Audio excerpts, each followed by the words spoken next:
Geek Tank Radio on 98.1 The Max.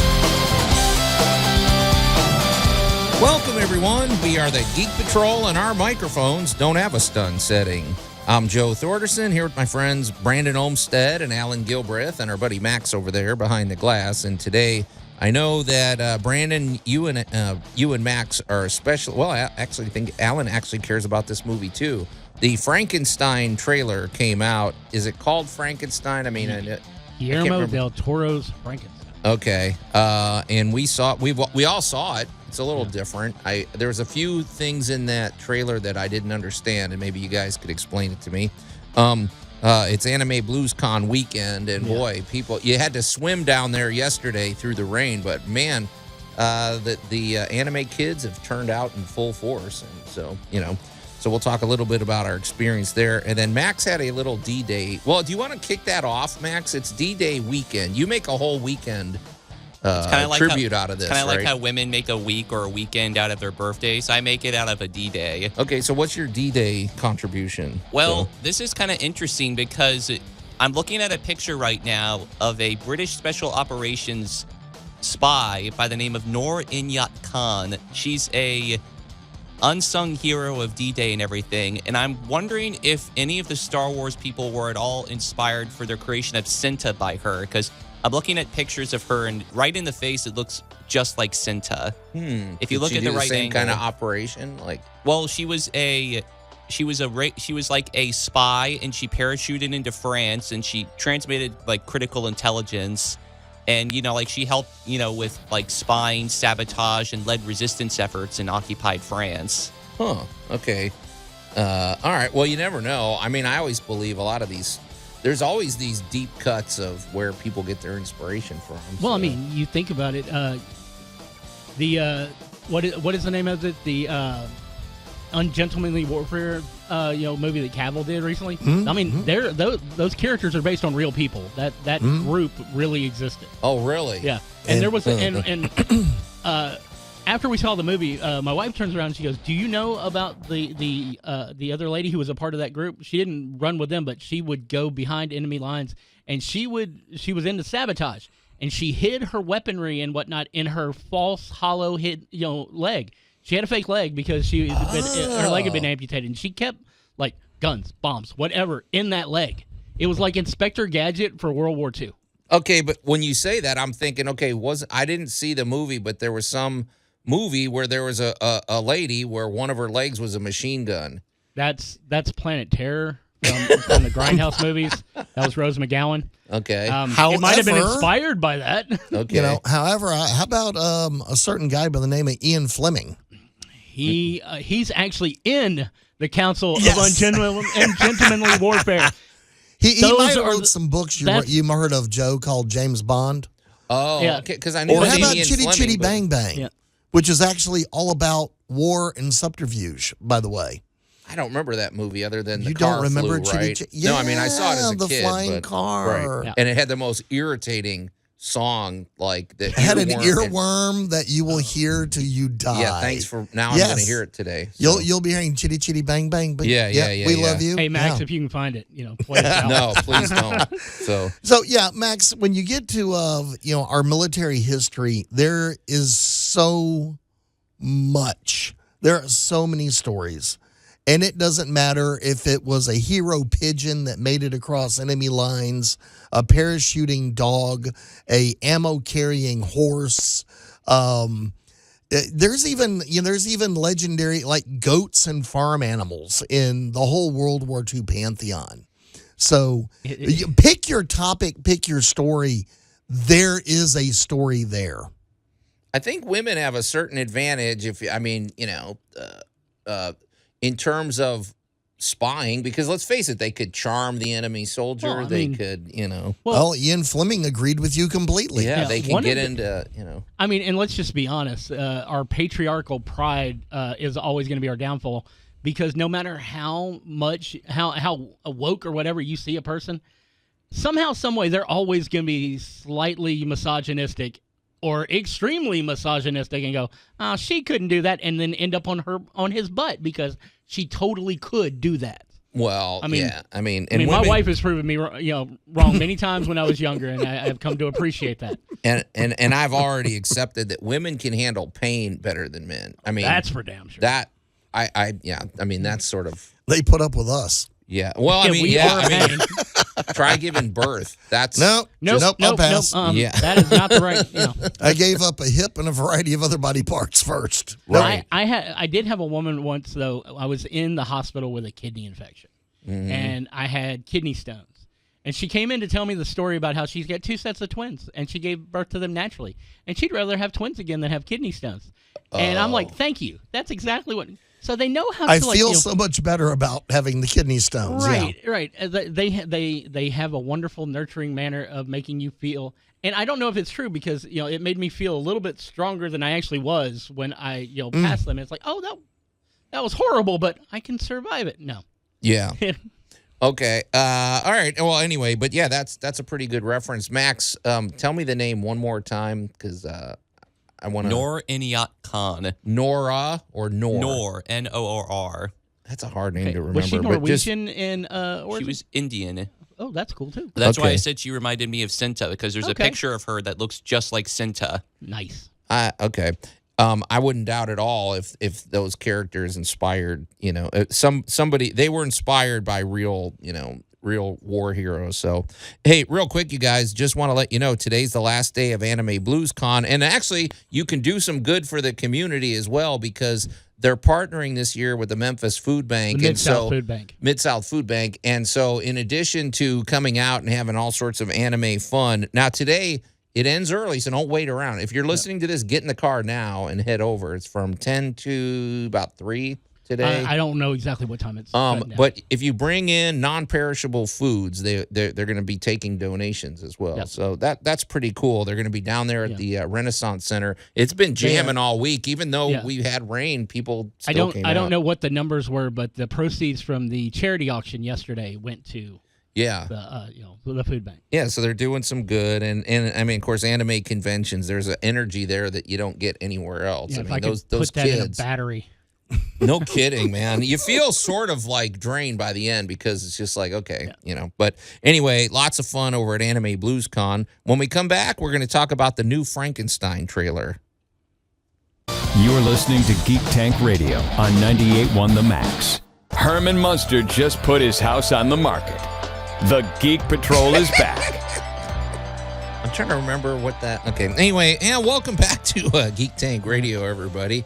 I don't know what that has to do with anything. I will totally live at 1313 Mockingbird Lane. I love that house. Okay. It actually has everything to do with what we're about to talk about. Okay. Yeah. Anyway, welcome back to Geek Tank Radio, everybody. I'm Joe Thorderson here with my friends Brandon Olmstead and Alan Gilbreth and our buddy Max over there behind the glass. And, well, I know we're about to talk about Frankenstein. The only reason I'm just trying to remember what that even referencing. Okay. All right. We're making too big Herman of a... Herman Munster was- was he was Frankenstein's monster. No, I know, but he's selling his house. Why do we care about that? Because we do Because tool it's a talk. rejoinder you had us all record 20 years ago. I know. that we I'm keep trying to remember using, why. And now we're going to talk about Frankenstein, and he's Frankenstein, so tangentially they're connected. Stop it. Okay. So... And we do a tool show where we talk about houses. We're going to Yeah. remodel it. Exactly. Oh, God. Okay, so Oscar Isaacs is Dr. Frankenstein. Yep. Right? It And looks Guillermo interesting. del Toro is loose. And didn't he make the creepiest Pinocchio movie? Pinocchio is a horror movie Right, anyway. Guillermo but he has- leaned Pan's into it. Labyrinth. He's Pan's got Labyrinth. some Let me- hits. let He's me- got some swings and misses, Let but me just go ahead and slam he's it got for our Hellboy. Actual listeners at home. Hellboy and Hellboy 2, The Golden Army, are Guillermo del Toro masterpieces. Okay. Yeah. Everything else skews a little bit creepier. Yeah. Yeah. Okay. But the thing is, he's not afraid to completely lean into the topic. And from what I've seen of Mr. Isaac, he is also not afraid to completely lean into the craziness of a role.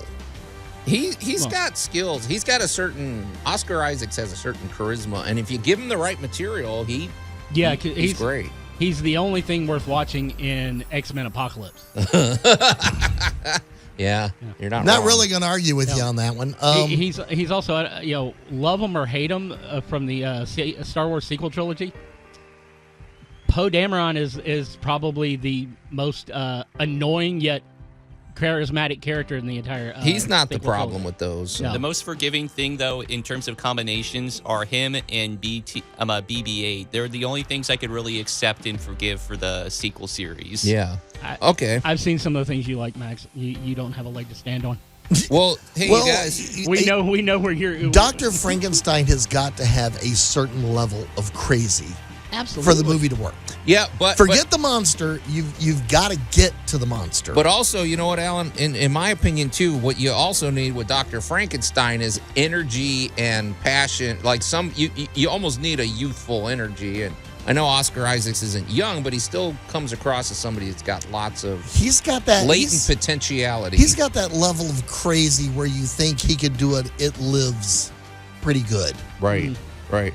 But I was curious, you guys, because this almost looks like they really leaned into a fantasy element. I couldn't what I couldn't figure out were some of the references of like moving that Okay. red.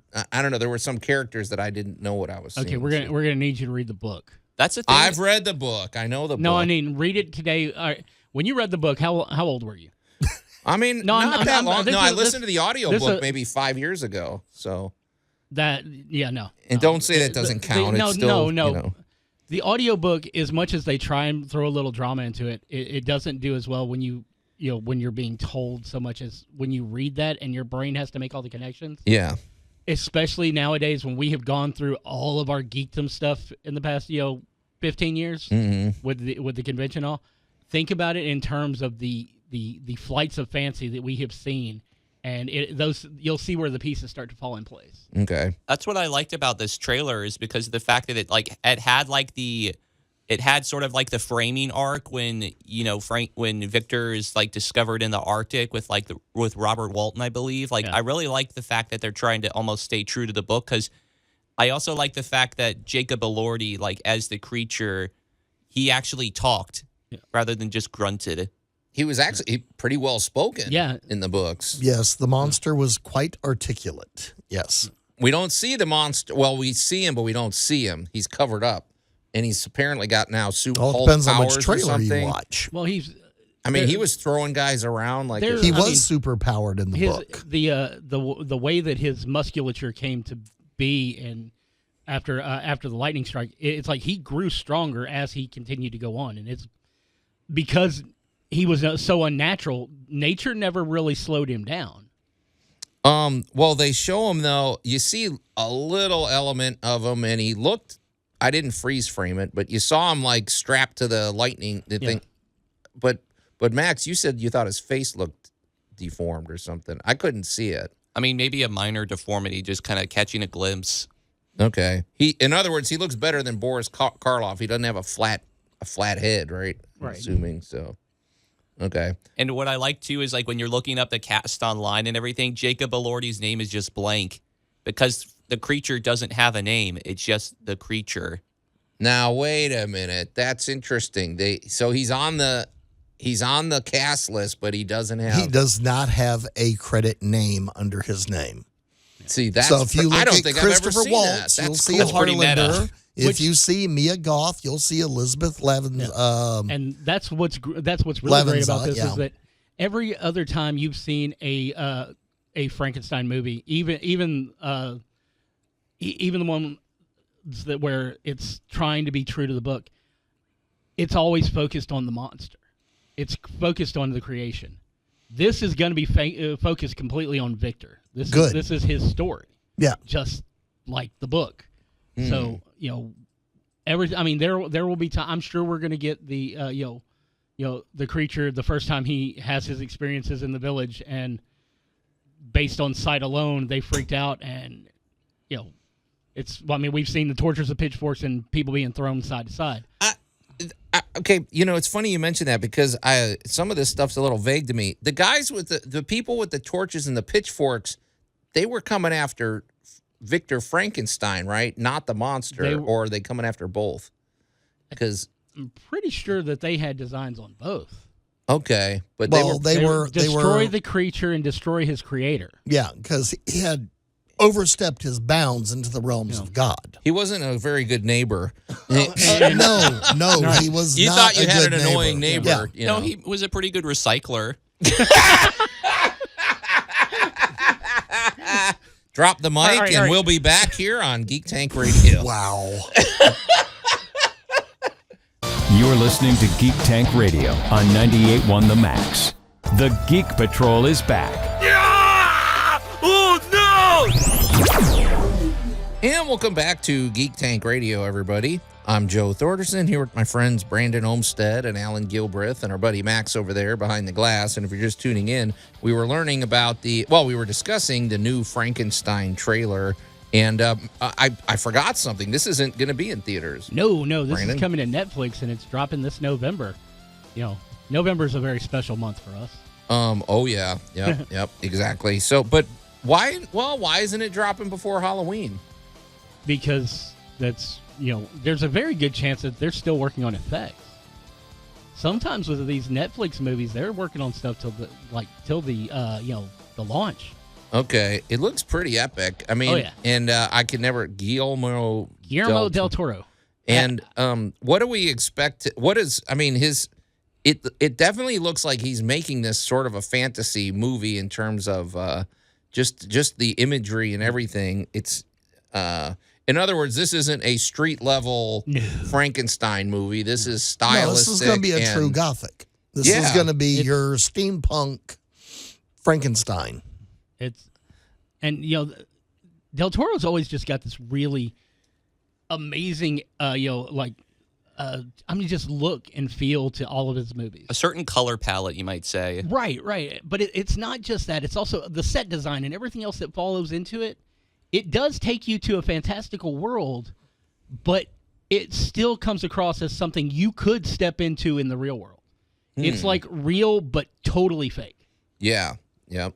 But this Pan's one. Labyrinth. Right. If you want to get a hint what you're going to get out of this Frankenstein, go take a quick look at The Shape of Water. If you want to see Del Toro playing with scenery, playing with imagery, playing with getting you to the character. I will never watch The Shape of Water again. Why? It affects my bladder poorly. I've gotten to that age But where if too you- much water, even on screen, and I got to pee. All right. Well, in that case, while Brandon is going to be sitting there on his tether, if you really want to get an idea what Frankenstein will surpass, this is a truly amazing Guillermo del Toro that is a little undersung. Here's a question for you guys, because when you're saying this, I watched that movie Pan's Labyrinth. Right. Yeah. And have you ever watched a movie where you can't decide if you really like it or if you hate it and you don't ever want to see it again? Welcome to Guillermo del Toro. Yeah. That's kind of how that movie is for me. I'm like, okay, do I want to rewatch it right now or do I now not? It's an never amazing see it movie, again? but it had an effect on you. Yeah, there you go. Because So- Pan's Labyrinth is not necessarily a happy story. Yeah, no kidding. No. I'm just pointing out, because when it depends on, a lot depends on how a movie wants to be promoted. Pan's Labyrinth could have been promoted as running around in the woods and looky, there's this effect and there's that effect. You could have spun that movie several different ways. The actual story is not the happiest story you've ever watched.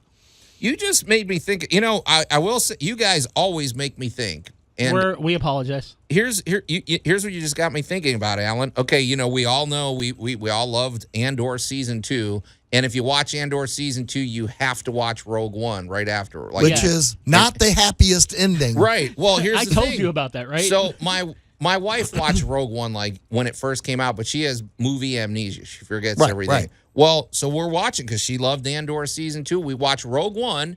She's loving the movie. We get to the end and everyone dies, and she goes, I didn't know everybody died at the end. She loved the movie till the last 30 seconds, and she was really depressed. Yeah. And she said, I didn't know they were all going to die. And I said, well, maybe to her it wasn't marketed that way. And now you're saying, okay, if Pan's Labyrinth was marketed and you knew what you were in for, maybe it's a better experience. So yeah, and there's something to that. Though I know we've talked about Andor ad nauseum at this point, and I'm sure that some of the people at home are like, oh God, they're going to talk about enough Andor. Yeah. But the truth of the matter is I felt that I didn't feel it as if like, oh my God, I didn't know this was going to happen, but it was like I know it's going to happen. But until it actually does, I got so wrapped up watching Rogue One again, and you know how I feel about Rogue One. I was like, yeah, it was good, and it was a great storyline, but I'm just not feeling it because I wasn't connecting with the characters as much as I wish I had. Because again, these are characters we're getting introduced to. They give us a bit of everybody's backstory, but then they're all dead before I really could get connected to them. But now especially watching K2SO. Oh yeah. Seeing as how we saw him, get rebuilt and join Andor and the things he's done, and of course with Cassian, it's like knowing about Bix and knowing and what Bix's future holds, and seeing Saw Gerrera and everything and all that, and it's just like watching Rogue One after watching Andor was such an emotional roller coaster. Mm-hmm. And the truth is, way more intense. I think there's something that was it Tony Gilroy who did those. Well, he did Andor, but I don't know who did. I think he was still involved with the scripting, but I didn't know if it was Gareth Edwards. Well, that's who directed it. But but either way, Guillermo del Toro can do that same thing where he can give you that emotion once you've connected to his characters. Okay, and it tears you down. Yeah. And I'm going to throw in a throwback to a conversation we had several episodes ago about why would you make a movie again and again and again, and Frankenstein is a story people want a shot at. Yeah. There are different actors and different directors and people out there that go, I really enjoyed that original, but man, what if we took it this way? Just like Nosferatu. Oh, absolutely. Exactly. Or Dracula, or the werewolf. And let's just say there is only one questionable choice in the in that new version of Nosferatu, and that's the facial hair. Yeah, because you could make a gritty street level Frankenstein. You could even make a comedy Frankenstein, which they did, which is an all-time classic beyond classics. And this is, like you said, a true Gothic movie, which I want more of that. So so yeah, we probably will. So I guess you don't exhaust the material; you just focus on. Well, or you interpret it differently. All right, I love Gene Hackman as the funny blind guy. I can't wait to see what David Bradley does as the blind guy, because we already know he's creepy. Right. Well, so we're all going to see it, in other words. Oh, God, yeah. Okay, cool. All right, so Frankenstein trailer looking exciting. When we come back, we have birthday celebrations. You're listening to Geek Tank Radio on 98.1 The Max. The Geek Patrol is back. I am Lur, ruler of the planet Omicron Persei 8. You are hereby conquered. Please line up in order of how much beryllium it takes to kill you. Good luck with that. Allan thrives on beryllium.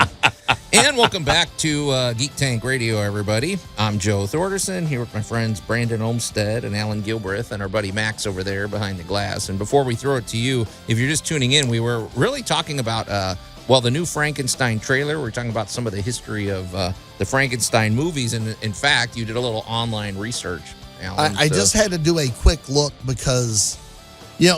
every couple of years we get some version of Frankenstein comes out, future, past, whatever. Right. And according to a couple of lists here, it says the known body of work for some version, I imagine there's some argument here, an interpretation of the character of Frankenstein's monster is there's about 190 known films. 190. That is a lot of monster. Think you got Scooby-Doo. You probably, if you count the monsters, come on. If you count the Monster Squad. The Monster Squad. Yeah. I mean, Frankie pops up everywhere. Yeah. Interesting. So sort of an evergreen character. The only truly human character in Van Helsing was Frankenstein. True. Oh yeah, forgot about that movie. So all right, well, when they betrayed him. Oh wait. You said this comes out in November, so we got a little time, and they can still put their finishing touches on it as well. But it's going to be on Netflix. Yeah. Okay. Guess we'll have to re-up our Netflix account. I get to watch it before I come in here. Okay, cool. All right, Max, you wanted to shift gear, and this is apropos because it's Anime Blues Con weekend. And now, a legend in geekdom. And appropriate so, a legend in geekdom. Okay. I want to wish a belated happy birthday to the legendary manga artist Hirohiko Araki, otherwise known as the creator of JoJo's Bizarre Adventure. Wait, I didn't know he passed away. No, happy belated birthday as in belated. it was the other day. Oh, okay, good. Because, I No, mean, they're not still making posthumous. content, so, yeah.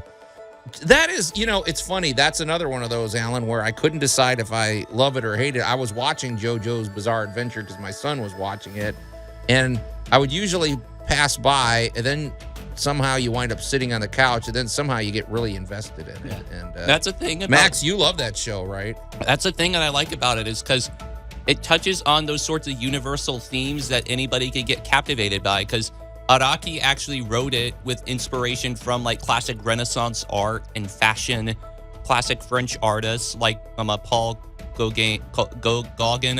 I can't pronounce his last name. Gauguin. Gauguin. Okay.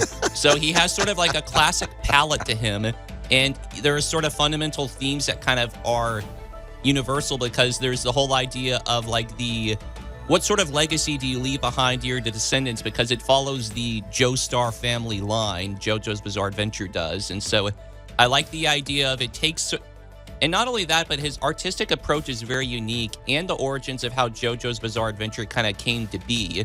Yeah. I really like it because Araki actually started writing manga because he was annoyed by his sisters.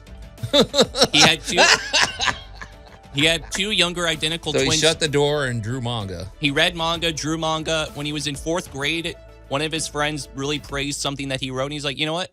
I'm going to give this a shot behind my parents' backs. Yeah. See, that's a lesson, and you should always encourage the arts in young people. If there's anything, praiseworthy, maybe you'll have a future artist on your hands. Exactly. Yeah. And so what he did was after, this wasn't until he was in high school, but he took one of his first mangas, which was called Poker Under Arms, and he pulled an all-nighter, rode into Tokyo to kind of talk to one of the big wigs at one of the editing companies, and they were like, they pulled a J. Jonah Jameson, like, nope. Yeah. And they kind of rejected it, but they did say it holds a lot of promise, so clean it up, and we'll submit it for this upcoming award called the Tezuka Awards. So Max, is it just that it's too different for maybe because it does look very different.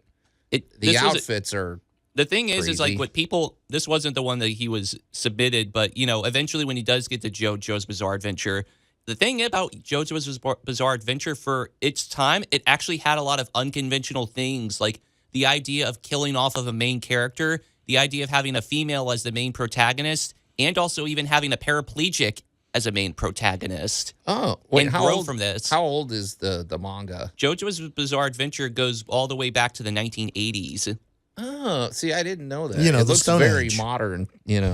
I'm curious though because like for example, I've been trying to get my wife to watch Violet Evergarden. She said she will or whatever, but as we know, there's some anime and mangas that are much more, let's just say, acceptable to to somebody that's uninitiated. Accessible. Where does JoJo is there any accessibility? Like, would you introduce? If your wife likes fashion, then Araki's her man because he literally has collaborated with like Gucci. He has references to like Anasui. He has like Guess stuff like he's really big into fashion and rock and roll references too. If you're gonna watch something like with your kid who likes rock and roll or your wife that's like fashion, at the very least, it's like, oh, they reference that person and their name's a reference to that thing and that thing. That's right there. It's all about music, right? Every season has some degree of like music in it. Like especially like with the anime, like the first arc ends with them playing Roundabout as the closing credits of each episode. I mean, it's a unique show, and it's like I said, I sort of hated it when I first saw it, and then I kind of started. It's I don't know, it sucks you in, and we've seen art that does that, so And I like the idea of someone who's. Thing about Araki is he's never stagnant when it comes to because he's not one of these guys who just sort of rest on his laurels. Like he's always trying to come up with new and different ideas. Like I said, Everything from making a character where it's like, oh, I'm not afraid to kill off the main guy. And during a time where it's like, no, you can't kill off main guy. Or having someone who's, like paralyzed as your central focus. It's like what he's doing is unconventional, and it just seems to have borne fruit so far. Okay. Well, it's interesting. If you haven't seen it, go check it out. It's on Netflix, right? So you can find it on Netflix. You can find it on Crunchyroll, I believe. Yeah. Okay. But it's not really for little kids, right? It's pretty gory. I was gonna say But there's it's a lot funny. of violence and everything there. Yeah, they mix violence and humor like all good shows should. But you guys, we got to get out of here, or it's gonna get violent. So until next week, we are the Geek Patrol, and I am Joe Thorderson. I'm Alan Gilbreth. I'm Maximilian. And I'm Brandon Olmstead. Wondering why you're still sitting here listening? Get ready. Come hang out with me at Anime Blues at the Renaissance Center.